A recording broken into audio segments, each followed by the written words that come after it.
It's time for a word from Calhoune County.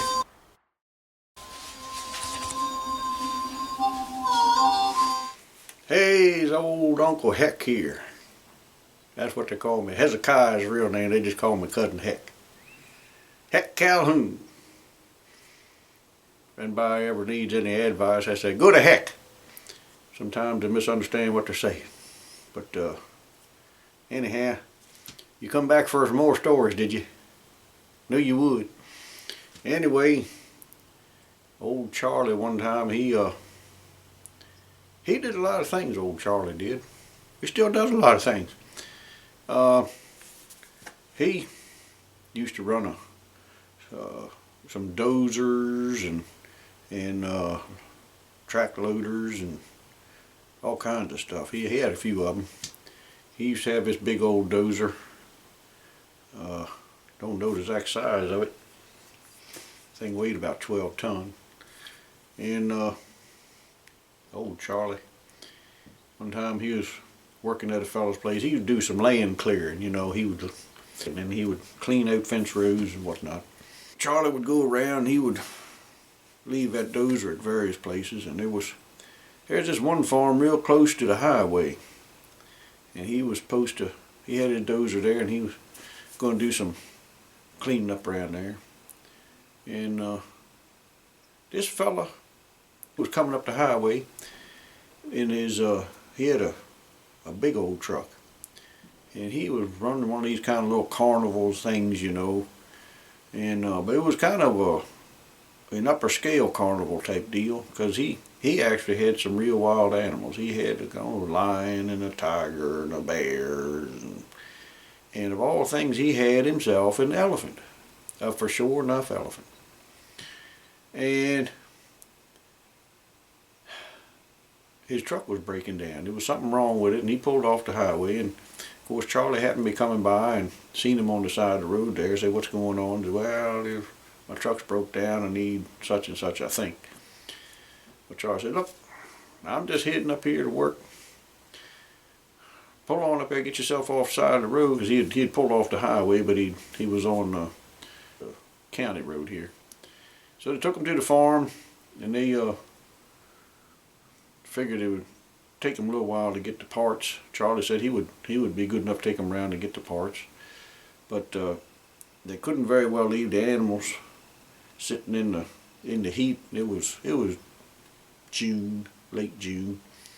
So they the small ones that they could, they put them up in the barn and penned them up. They didn't figure they was going to get out.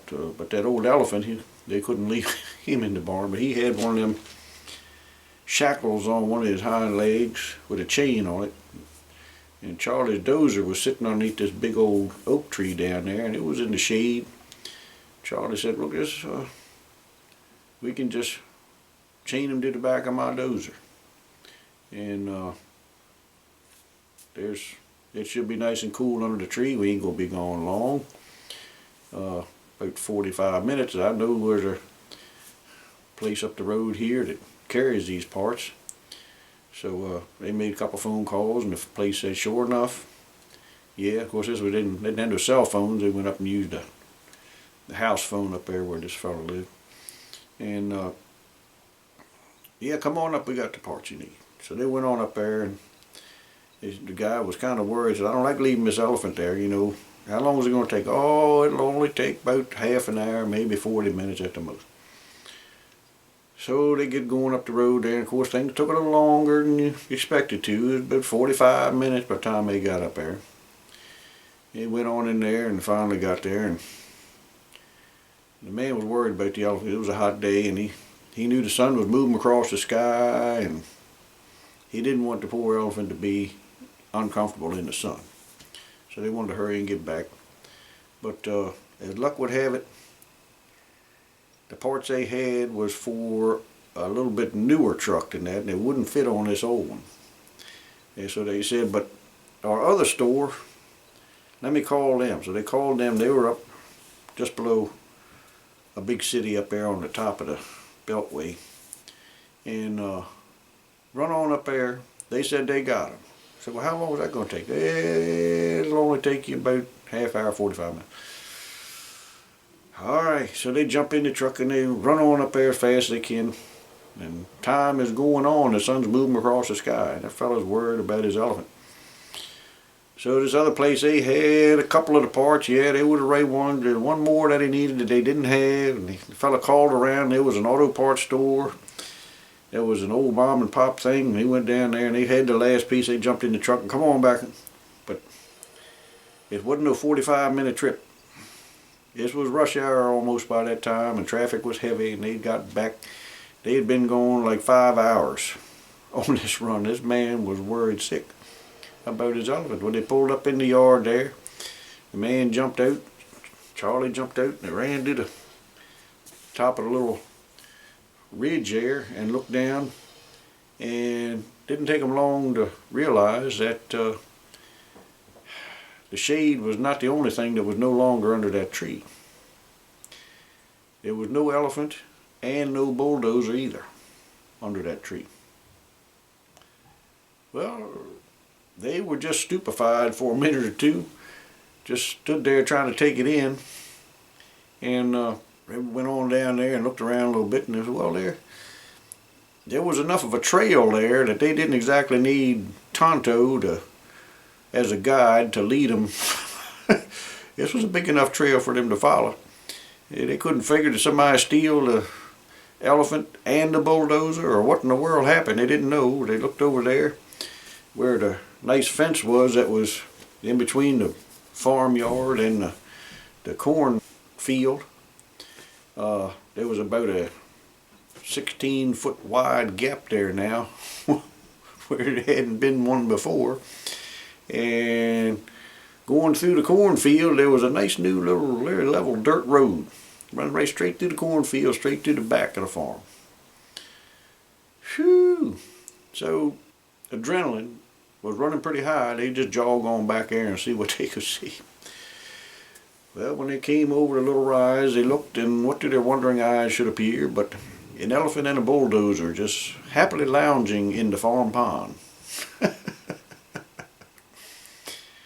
Turns out Mr. Elephant has a very acute sense of smell, and he knew that there was a body of water in the back of that farm, and that's where he wanted to be. He wasn't about to let no little encumbrance like a 12-ton bulldozer being shackled to his hind legs stop him from going. He found out that if he'd go to the end of his chain and lean hard as he could pull that dozer about 18 inches. And he would take another step, lean into it, and pull it another 18 inches. Take another step and pull it another 18 inches. He did that for 1/8 of a mile all the way back to that farm pond. He was just happy as could be, squirting water all over himself. Just cooling off, just happy as a clam. Well, luckily the dozer wasn't in no higher than the tracks, and Charlie could start it up and pull it on out of there. So they unhooked Mr. Elephant, and the man got his stick with the hook on it and guided the elephant on back and rechained him up under a tree while they fixed the truck. And they got the truck fixed and got everything loaded back up and head on down the road. And left Charlie with the dozer and a good story. But I thought that was an amazing thing. Elephants ain't nothing to mess with now. They could drag that big old dozer 1/8 of a mile just to get to some water. Oh, shoot. Charlie's just a magnet for unusual occurrences. All right. We'll catch up with you again in another story. See ya.